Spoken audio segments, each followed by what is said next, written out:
Welcome. You join us today as we head off to meet up with family on the beautiful island of Jersey. The first leg of the overnight flight takes us into Heathrow Airport. I find flying these days sucks, and this journey was living up to my expectations. But waking up, we were presented with what passed for a bacon butty. Not the best I've ever had, but far more edible than most airline food these days. England's green and pleasant land almost makes me homesick.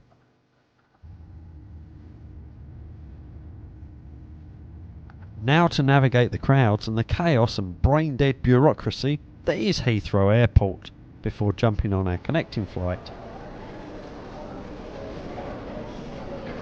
For the history buffs out there, Jersey is an independently governed island in the English Channel, a mere 14 miles off the coast of France, but which is a UK crown dependency, having previously been part of the Duchy of Normandy, whose dukes became kings of England starting in 1066 after William the Conqueror's victory. In the 13th century, after Normandy became part of France, Jersey chose to remain loyal to the English crown. We'll get back to more history later.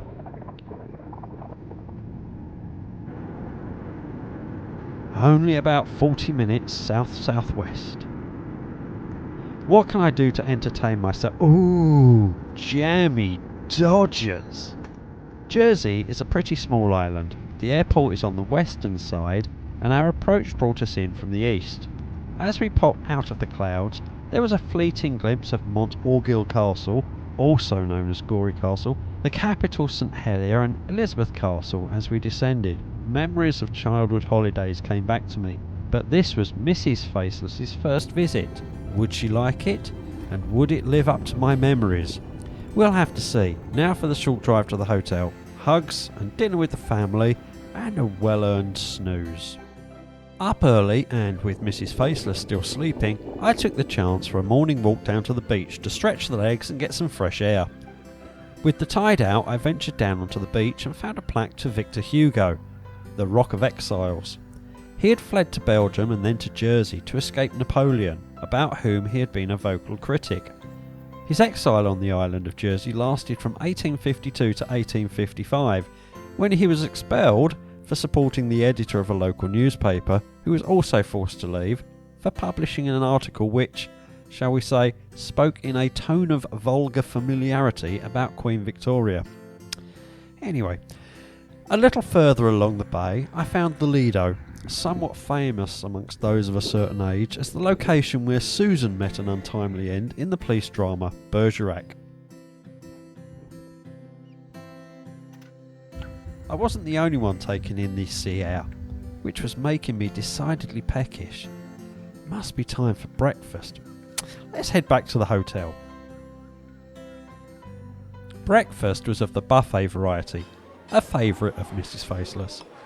They had all the options for a full English. This may be my second helping. Maybe. Our first trip was with family to Elizabeth Castle, in the bay out from St Helier. To make things interesting, the tide was in, but that didn't stop us or the amphibious vehicle that took us on a 15-minute ride above the waves with the causeway covered by the tide. Elizabeth Castle has seen much fighting over the years, from Normans to French and, in more recent history, occupation by the Germans during World War II. The castle was also the refuge for royalists during the English Civil War. After a heavy defeat by parliamentarians in the year 1645, the Prince of Wales, Charles Stuart, later to become King Charles II, was afforded asylum by the bailiff of Jersey, George Carteret, who had routed the island's parliamentarian supporters. In recognition for help given to him during his exile, King Charles gave the now knighted Sir George Carteret a large grant of land in the American colonies, in between the Hudson and Delaware rivers, which Sir George promptly named New Jersey. So, if any Americans want to see where it all started, here it is.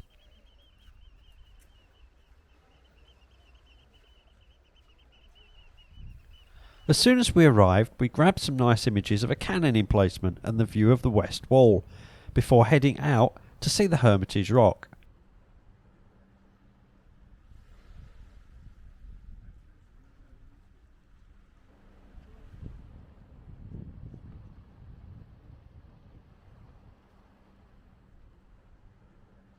We figured that photography during the day would be limited, but the castle had plenty of interesting vistas and features. The main difficulty was trying to get a shot without any tourists walking through, combined with the fact that we were shooting handheld, so we upped the ISOs and relied on faster shutter speeds to ensure that the images were sharp.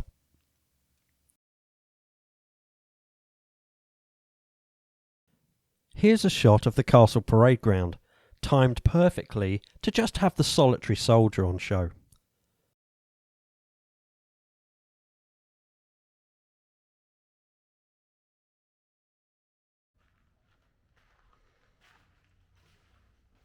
The Germans replaced part of the parade ground and surrounding buildings with a gun emplacement.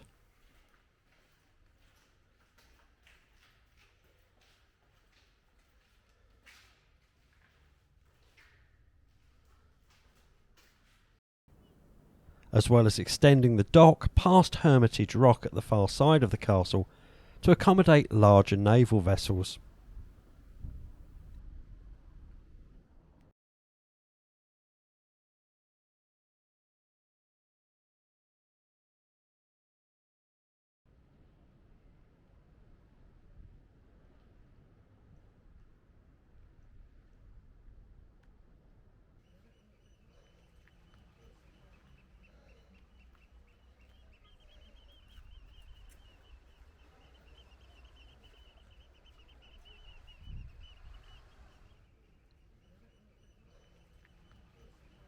It was now time to hike to the top of the castle, with the obligatory stop for a photo or two on the way.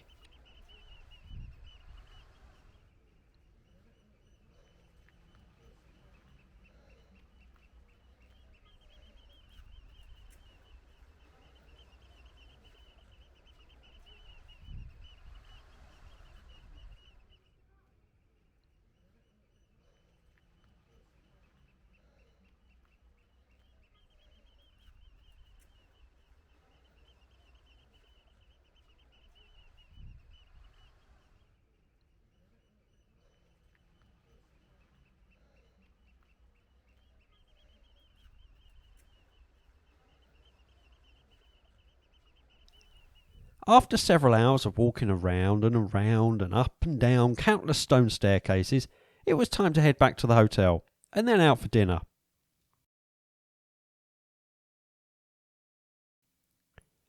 We stumbled upon the quayside restaurant and partook of crab and avocado salad for starter, with Mrs Faceless then choosing the sea bream beurre blanc, and I stuck with the theme of the half a Jersey lobster accompanied by crab and prawn salad with Jersey new potatoes.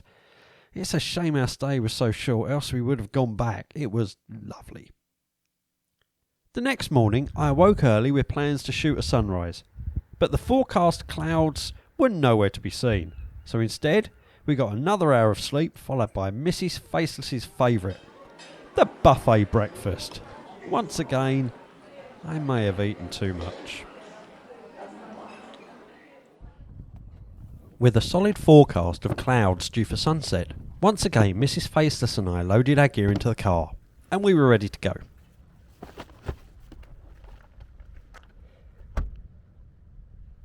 Oh, no, not quite.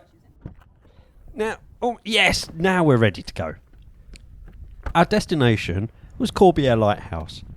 This is a popular spot, so our advice would be to get there with plenty of time and scope yourself a spot where you're able to get away from people. Sadly, as landscape photographers know all too well, disappointment awaited as the clouds faded abruptly and just left a haze on the horizon. Despite not having perfect conditions, Corbiere is an incredible location and incredibly photogenic, with the jagged rocks and sweeping causeway at low tide. I guess we'll try again. That just left one thing to do: meet up with family for an evening meal at the Old Smuggler's Inn in St Brelard, where I had a refreshing pint of Smuggler's Delight to wash down an extremely tasty fish and chips. The next morning we were once again promised a cloudy start, so we headed to Mont Orgueil, also known as Gorey Castle. Parking is available on the street, but you can find yourself some way from the castle. This was fine, as prior to the trip we'd pinpointed a location we wanted to shoot from, and it also gave us a chance to take in the sea air and burn some calories. We were in position in good time, and as you can see, the clouds are looking good above the castle, with what appears to be a break on the horizon, which should allow the rising sun to light those clouds. One or two cars were starting to drive past, but other than a solitary dog walker, there was no one else about. The shot we had picked out would use the curve of the seawall as the lead-in line. This would likely be an exposure blending shot, so we took the establishing photo to get the seawall, castle and the buildings at its foot properly exposed. All of those lovely colours we were hoping for were starting to come through. Needless to say, the clouds started to disappear. So what you can see here is the establishing shot that Mrs Faceless grabbed, together with my shot of the sun breaking over the hillside after the clouds had mostly disappeared. Still, I got a nice sun star. We would return to Mont Orgueil on our last night, hoping to have better luck. Yep, it's time for breakfast. We don't normally eat like this, honest, but hey, we're on holiday, and it tastes so good. Jersey is pretty easy to get around. It's about 5 miles long and 9 miles wide for an area approximately 46 square miles, yet it has in the region of 350 miles of paved roads. Some points to consider are that road names are almost always in French, and if you rely solely on satellite navigation methods and you head inland, the country lanes can be very narrow and twisty, and you may end up on roads that are simply too narrow for cars to pass each other.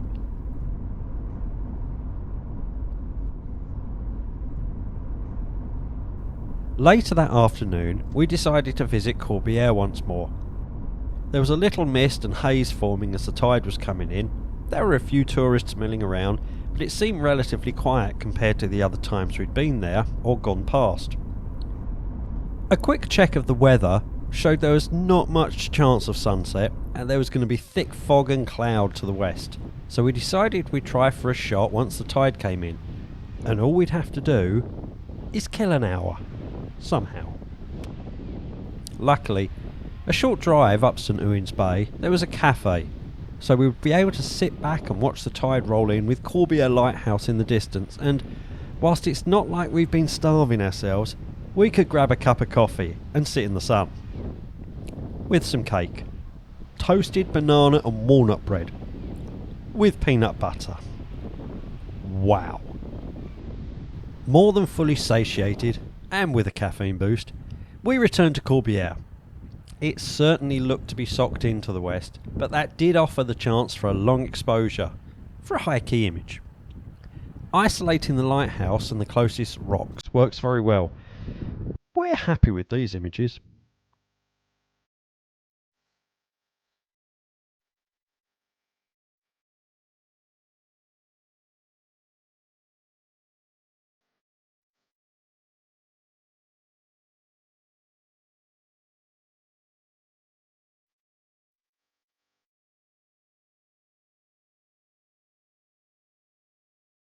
Our last day on the island was going to be busy, so best start with a full English breakfast.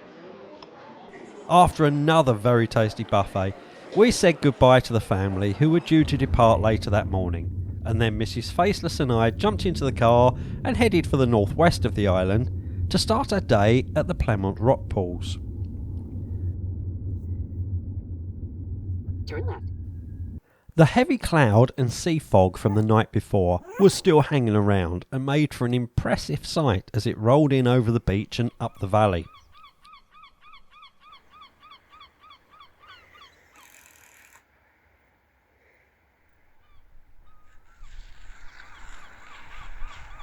Once we had got down to the beach, we got a quick shot in the bag, which worked out well because within minutes the mist had started to lift and people had started to arrive. It's a very beautiful beach, so understandable, especially in the height of tourist season. We quickly started scouring around for the rock pools, but they were simply too many people, so we retreated to one of the caves where water was dripping from the roof. The rock face within the cave had fabulous colours, but I knew I may not have much time, so I decided to get a panorama shot first, setting the tripod firmly into the sand and at a relatively low level. Being a cave with very little light towards the back, I also bracketed up and down one stop to ensure that I got as much dynamic range as possible. I took a test shot, liked it, but then flipped the camera to portrait orientation. This would give me the most usable pixels when stitching the panorama together, and hence the greatest detail in the final image. Once we arrived back at the car, there was something else to see. Not just the Plemont headland with its rugged coastline, or the remnants of a World War II German battery. No, something that I would not have associated with Jersey. Puffins. In fact, 2 giant willow puffin sculptures, celebrating but one of the array of seabirds that adorn Jersey's shores.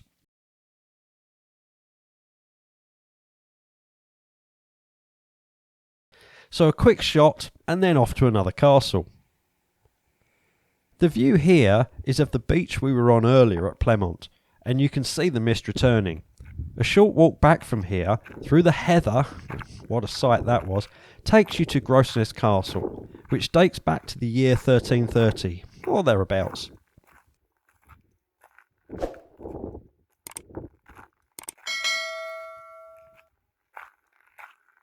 We spent quite a while here walking around the ruins and along the cliff paths, figuring this would be an ideal location for our final attempt at a sunset, which, by now, was a mere few hours away.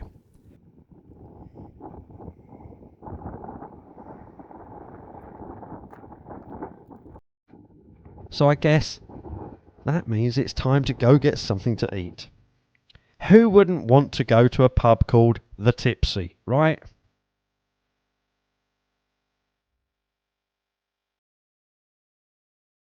Anyway, a cured mackerel salad, halloumi fries, and then, being our last night, we both feasted upon cod and chips. England and Jersey have really good pubs, said Mrs Faceless. And she's not wrong.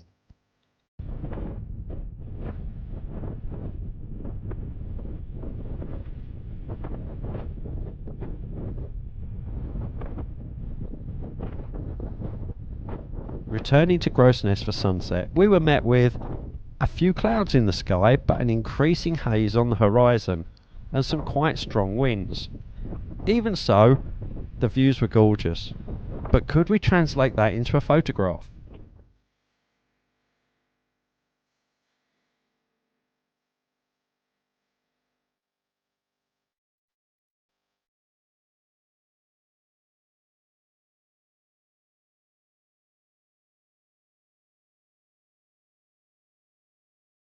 Having picked a spot with a colourful heather in the foreground and the castle arch behind, the clouds did their thing and disappeared. With no interest in the sky, we quickly changed our composition with the hopes of at least getting a sunstar as the sun set over the horizon. However, with the haze once again present, we were not hopeful. In the end, it was Mrs Faceless's test shot, taken before the sun was down, that ended up being our favourite. And so, with night falling, that just left one more location as we headed back to Mont Orgueil. What we need to be careful of here are the bright lights from the shops and restaurants on the quayside under the castle and the reflections across the harbour.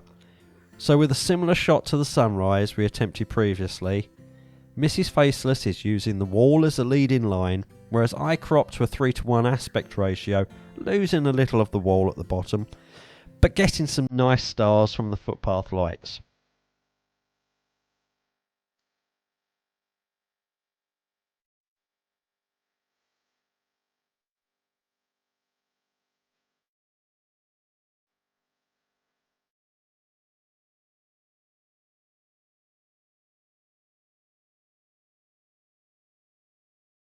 Thanks for watching. If you enjoyed travelling along with us today, a like and a subscribe would be much appreciated. Until next time. Jersey cows.